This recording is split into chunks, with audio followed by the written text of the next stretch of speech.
Azerbaijan says Armenia used cluster bombs in deadly Barda attack. Several killed and dozens wounded in attack on eastern Azerbaijan, as clash over Nagorno-Karabakh intensifies. Azerbaijan has accused Armenia of using cluster munitions in 2 days of attacks, killing at least 25 people and wounding dozens in Barda, eastern Azerbaijan, near Nagorno-Karabakh. Armenia has denied carrying out the attacks on Tuesday, when 4 people were killed, and Wednesday, when 21 died. Hours after truce agreed, children became orphans in Azerbaijan, Armenia agree on fresh humanitarian truce, US surrounded by rubble, Azerbaijanis mourn their losses. Wednesday's strike marked the deadliest reported attack on civilians in a month of fighting over Nagorno-Karabakh. Lala Ismailova, an English-language teacher in Barda, lost her 31-year-old brother Fuad Ismailov, on Wednesday. "My father passed away years ago, and Fuad was the man of our family. After the first shelling, he went out to see what happened. The second rocket landed when he went outside. He was young. How can I live without my brother?" Barda-based activist Hulva Babisoy said decried the targeting of civilians. "I saw dead bodies, injured people, everything was ruined," she told Al Jazeera. "After the things I'll witness today, I don't know how we will continue our normal lives. It is so hard after all of this. I'll believe that civilians should not be targeted in war. This is crime, terrorism. Stop it, Armenia." According to a list seen by Al Jazeera, victims ranged in age from 30 to 80.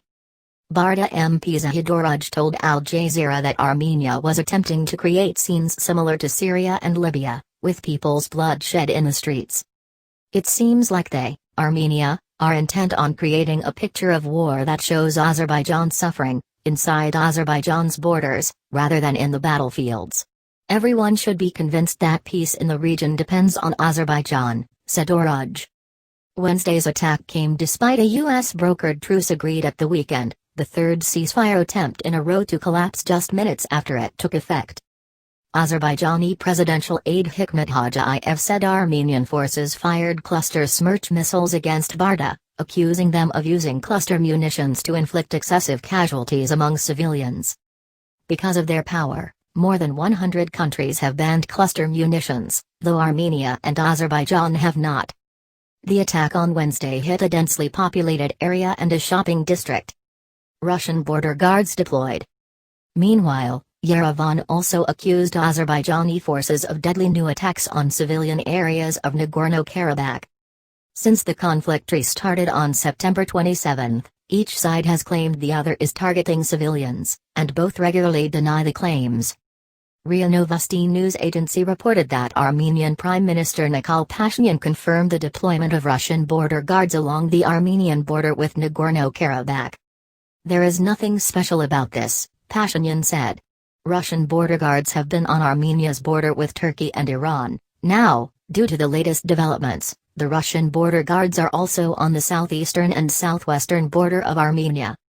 Armenia's defense ministry, meanwhile, confirmed that Azerbaijan had seized the strategic town of Gubaidli between Nagorno-Karabakh and the Iranian border, a military gain that could make a diplomatic solution more difficult. Nagorno-Karabakh is internationally recognized as part of Azerbaijan but is populated and controlled by ethnic Armenians. About 30,000 people were killed in a 1991-1994 war in the region. Azerbaijan rejects any solution that would leave Armenians in control of the enclave, which it considers to be illegally occupied. Armenia regards the territory as part of its historic homeland and says the population there needs its protection. The Nagorno-Karabakh's defense ministry has recorded 1,119 military deaths since fighting erupted on September 27. Azerbaijan has not disclosed its military casualties. Russia has estimated as many as 5,000 deaths in total.